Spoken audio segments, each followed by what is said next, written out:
So this is one of my absolute favorite quotes, and it goes, "Calm seas don't make good sailors." Now just think about that for a second. If everything was easy, if everything was calm, would we ever actually grow?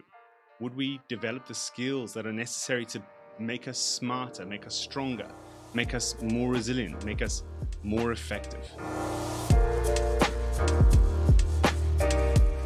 Hey everyone, and welcome to this episode.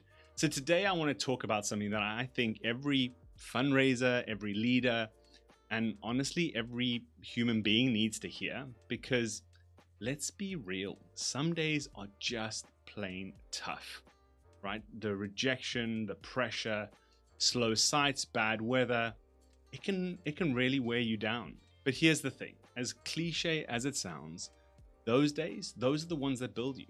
That's where you train. That's where you grow. That's where you build the mindset and the muscle to become unstoppable. So today, let's talk about this idea.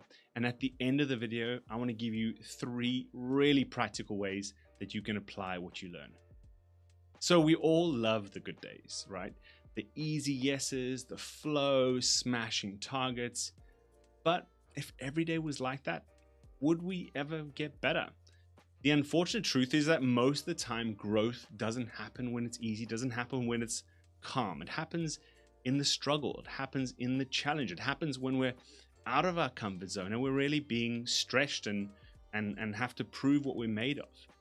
There is, though, one really important condition that does need to be met in order for us to grow from these challenging times. Now, I'm going to share it with you a little bit later in the video, but before I do, I want to share with you a story that hopefully paints this picture. So I was working at a leisure center on a really miserable, rainy, gloomy Tuesday. It was a small little leisure center, which is, you know, a little gym here in the UK, and it was a private site. So I was inside, and I got myself sort of set up for the day and all ready to go. And one of the members of staff who were on duty came over to me and basically said, like, "Ugh, Tuesdays, it's so slow on Tuesdays, hardly anybody comes in and it's a miserable day." That was literally some of the first words I heard.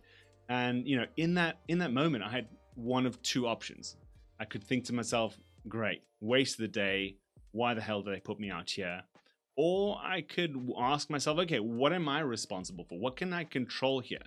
How can I grow even if it's slow, right? So I came to terms with the fact, okay, it's going to be a slow day. How do I take the most advantage of every opportunity I have? What are the factors I can control? And so I literally shifted. I shifted my table, my little stand over to the right so that people could see me clearly as they were kind of coming into the center.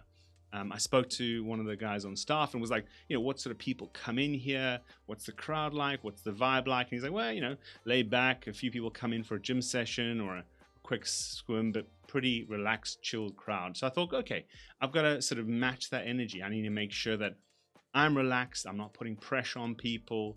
I've kind of got that easygoing energy.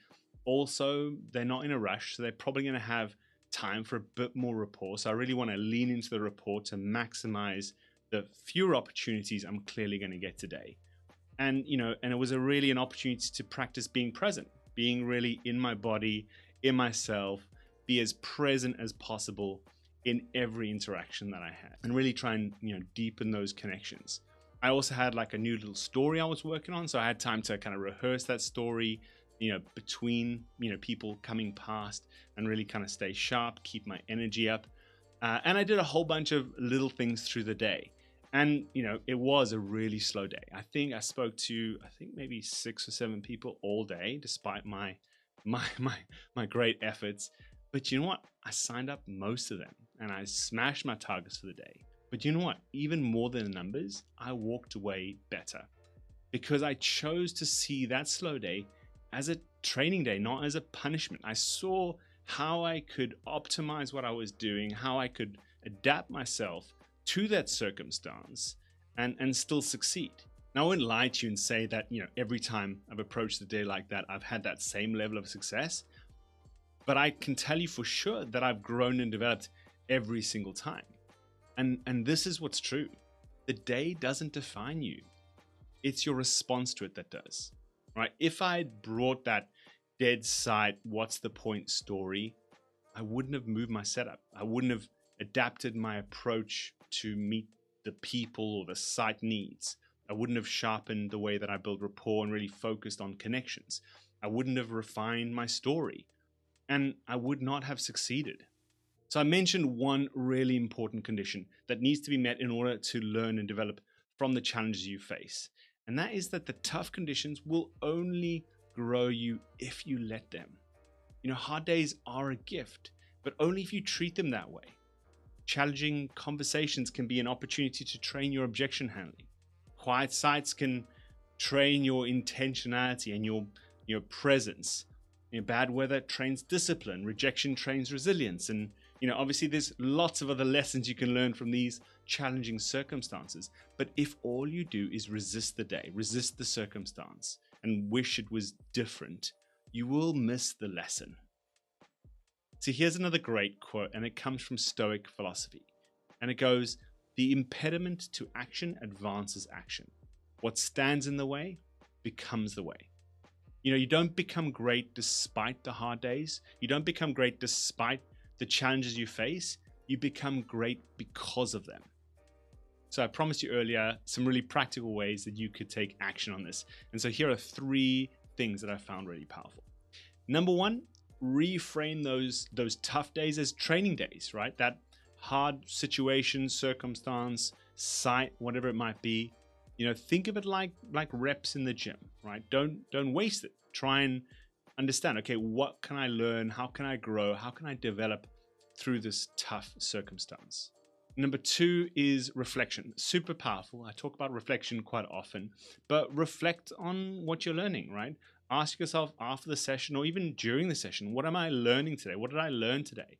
What would I have done differently? What do I want to keep doing? How can I adapt better in the future, right? And just reflect on how things have gone. This is a really, really important part of learning and particularly sort of taking those learnings on board so that you can use them again in the future. Number 3, remember, this is the path to mastery. If you think about the best fundraisers or elite athletes or great leaders, they didn't get there because things were easy, because things were calm. They trained in the tough conditions. They faced storms and they kept going. The more you embrace that challenge, the more you learn from that challenge, the more you open yourself up to the challenge, the easier it's going to be to move through, the more you're going to learn, and the more you're going to succeed. So next time you hit a rough shift, remember, calm seas don't make good sailors. So if this video hit home, let me know. You can give me a little thumbs up. That would be cool. Or even better, drop me a comment. Let me know what's one challenge that you faced recently and what did it teach you. And as always, stay inspired and keep fundraising.